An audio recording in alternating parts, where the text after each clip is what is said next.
This podcast contains strong language and discussions about relationships, sex, and love. It may not be suitable for younger listeners. This is the Can't Keep My Mouth Shut podcast, and I am Nick Selena.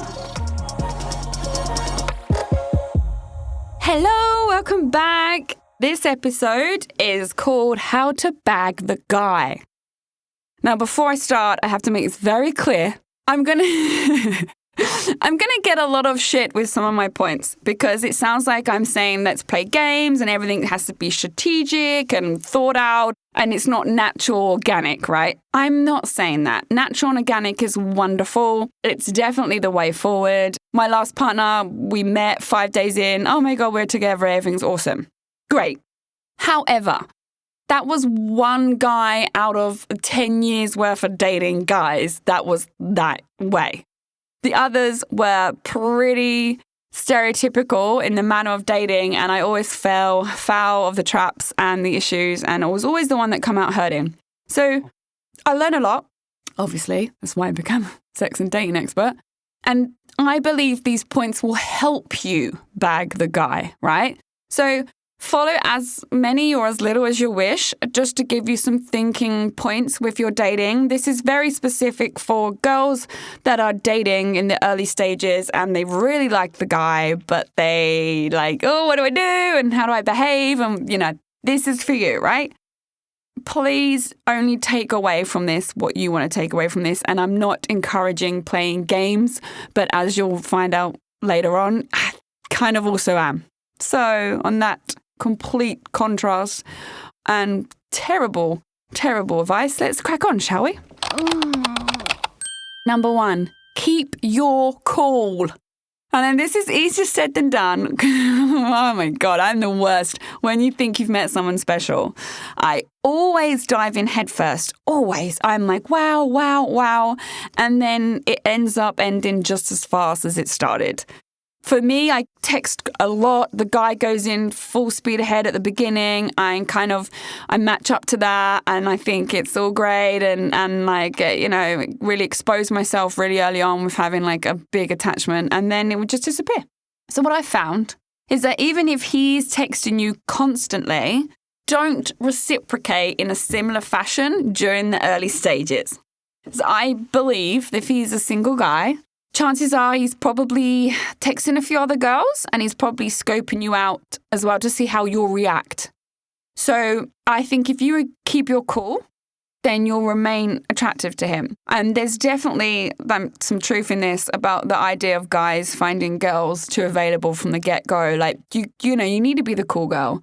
No one likes someone who's, breathing down their neck 24/7, especially in the early days, okay? Even if he is instigating communication non-stop, don't reciprocate it to the same level. Because at some point he will withdraw and it will stop and then you'll be left carrying on with the same level of communication and then you look really needy and it fizzles out.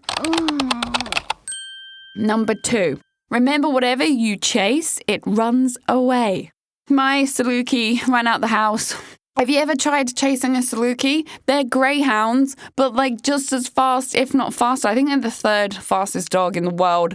Fuck me, he ran down the road. Within seconds, I couldn't see him. I was terrified. And I ran after him and he kept running and running in people's gardens and running in front of the bloody road and there was cars. And I just kept thinking to myself, how am I going to tell my mum that the dog's dead? So then, for some reason, and I've got no idea about dog behaviour, I just turned around and ran back up the road in the hopes that it would achieve something. And he bloody started chasing after me. And then I realised it was a game. And the little shit was giving me a heart attack for no reason. I eventually cornered him into a garden because I'd ran back up the road and, got him in the house. And that was quite significant because I was like, wow, if I'd carried on running after him, he'd be like gone. But because I turned around and ran back the other way, he comes running after me. Yes, I am saying men are like Salukis. Then men are dogs. Yeah, they are. Most of you are like fucking dogs. Point is, whatever you chase something, it will always run away. And that, unfortunately, includes men. Also, men like the chase. They actually enjoy the hunt. So don't take away that opportunity for them to have some fun with it, right? But also, they need to see you as the prize worth hunting down. So if you can't do all the chasing, comes off as desperate, he doesn't get his chase, he doesn't see you as a valuable prize. I know, this is terrible language. I don't know, you don't want to be seen as a prize, and men aren't this shallow and fickle, and yeah, I've had it all before, and 9 times out of 10, I'm not wrong. So just back off, don't chase them, let them chase you. And I promise you'll have a better outcome than if you're the one doing the chasing. And I'm fucking sorry about the whole gender roles here, but it's true. Tell me otherwise, huh? I'm up for a debate. Number 3, let him make contact first. No questions. Once again, easier said than done, but he needs to be the one showing interest. Always assume that he's a few other girls texting him, and kind of make yourself the one that kind of stands out by not being bothered to text him first. This way, he'll encourage intrigue, and he'll always kind of actively want to text you and communicate because you're probably the one that's not giving him the attention, you're not chasing him, you're acting cool, and he's like, oh shit, like, I like this chick. Example, went on a date and I had the best night ever, and I haven't really stopped thinking about this dude since. And I, the next day, did not text at all.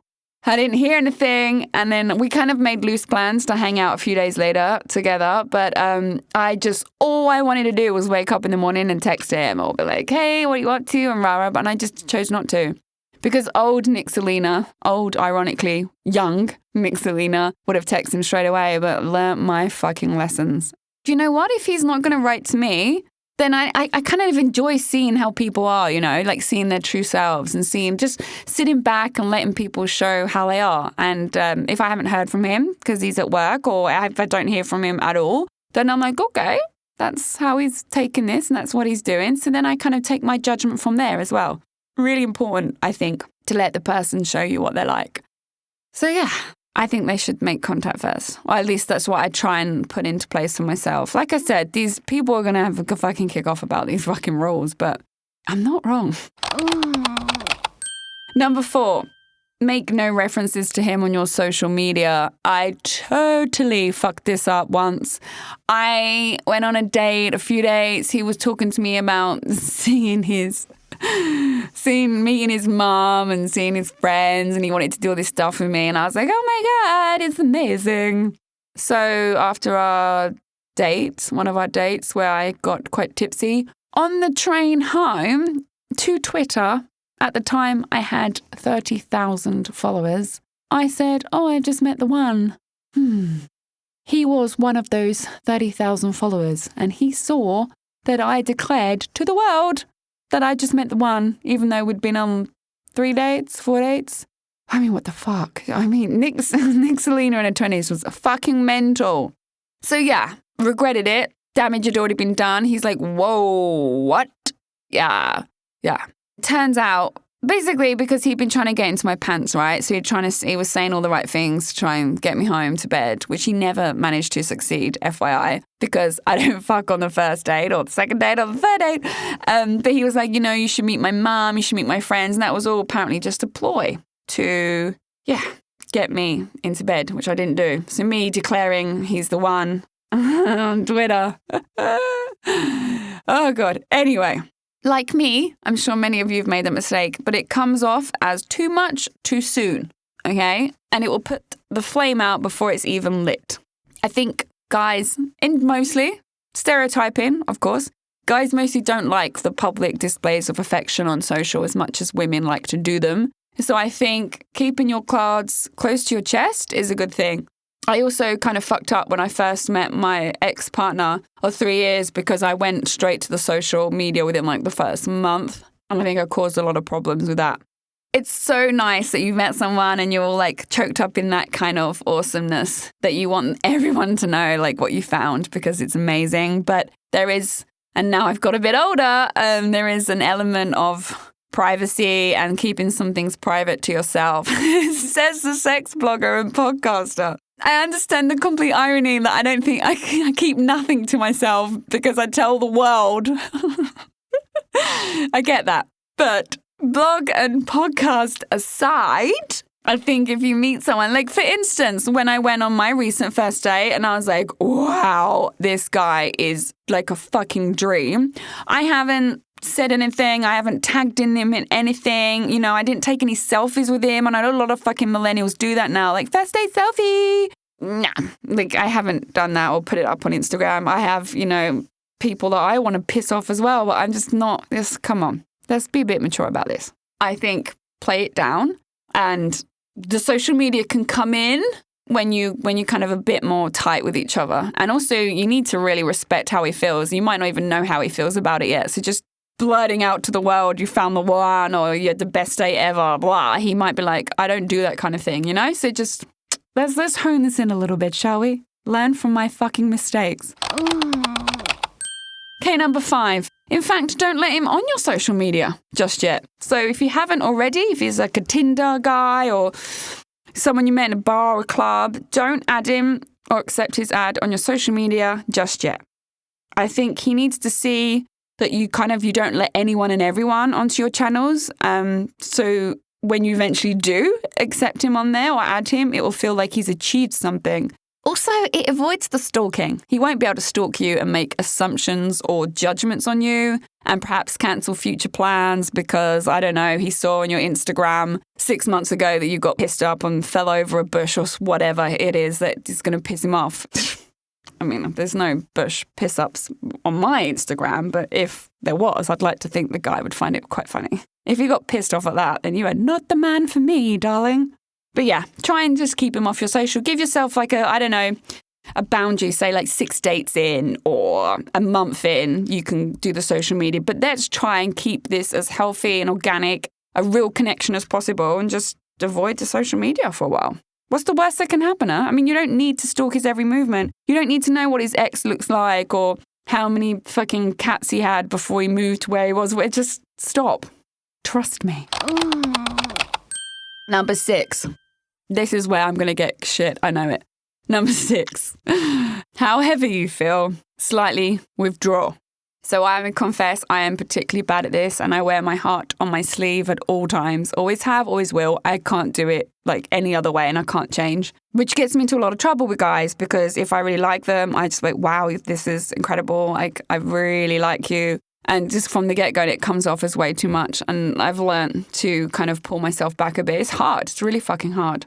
If you tell all of your girlfriends, like send them the photos, for instance, you're like, oh my God, look at this guy, or had the best night of my life, or I'm going to see blah, blah, blah, look at the way he texts me. That's great. Do that with your girlfriends and with your family, but try and withdraw slightly from telling him. I feel like he needs to feel that he doesn't have 100% hold on you so that he'll kind of keep working for it.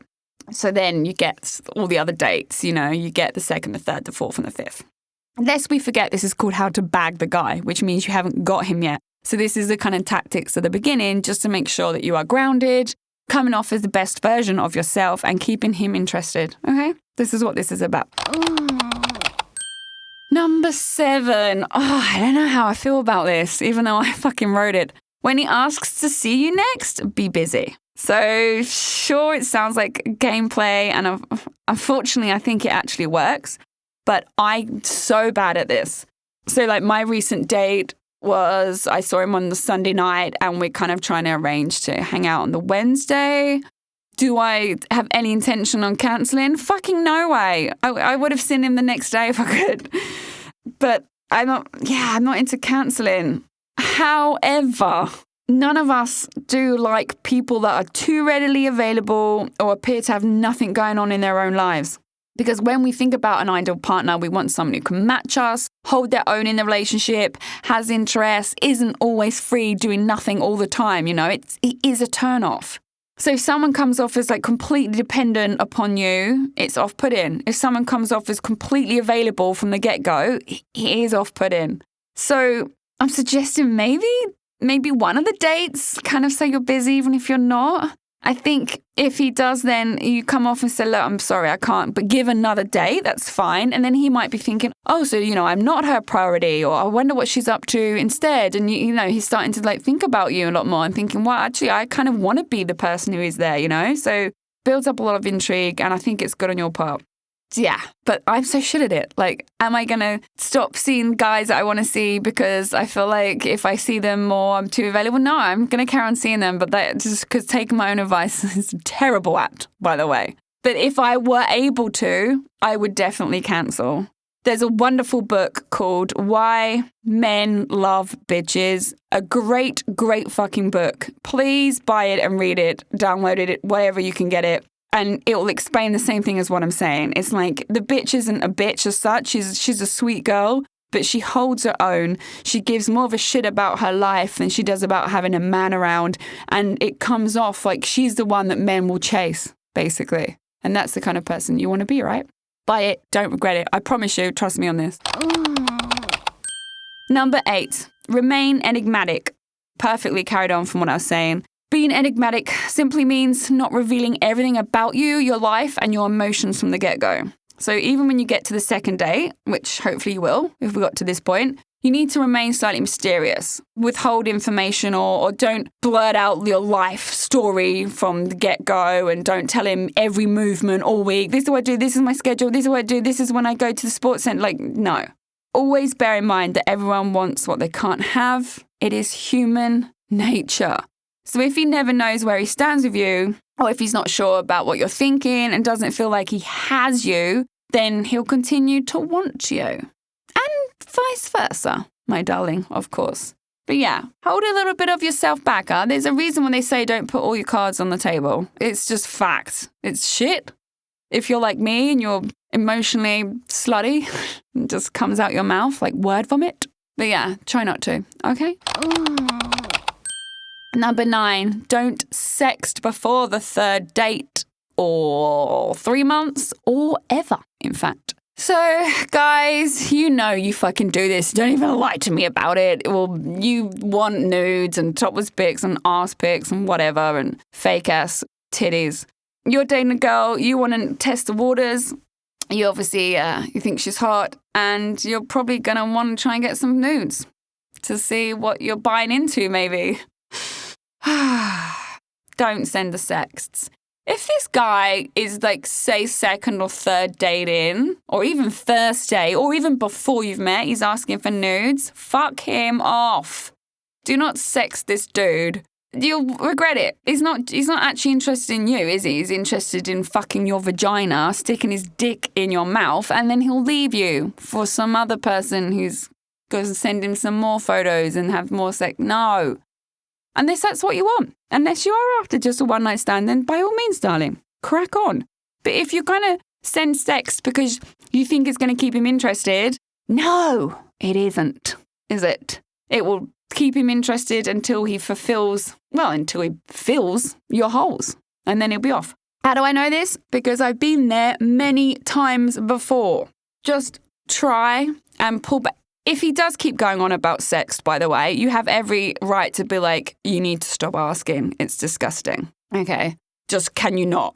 He's not the kind of guy you're going to want to be with long term. It doesn't sound like he has a strategy to be around you long term anyway, because most guys who actually care about someone or think that they might vision that person won't even dare to ask for nudes in case you go, fuck off. I'm not seeing you again. They won't want to risk losing you. So if he's doing it in first, second, third date, Although what I will say to finalise sexting, if you want to sext when you're in a relationship, by all means, crack on because it's so much fun. My last and final point, number 10. The candle that burns twice as bright lasts half as long. You know what I'm talking about. It's sadly true. If you're going to go steamrolling in from the get-go, twice as bright, half as long. So smooth it down, hold it back, turn your phone off in evenings if you have to, plan out nice dates where you're not, in bed with each other. Don't sext. Keep a part of you very enigmatic. Keep a part of you to yourself and salvage that and hold on to that and be the cool girl. Not the one throwing herself at him, not the one being overtly sexual from even before they've met. Be the one that he's thinking, oh my God, she seems really fucking cool. Be the one that he wants to chase.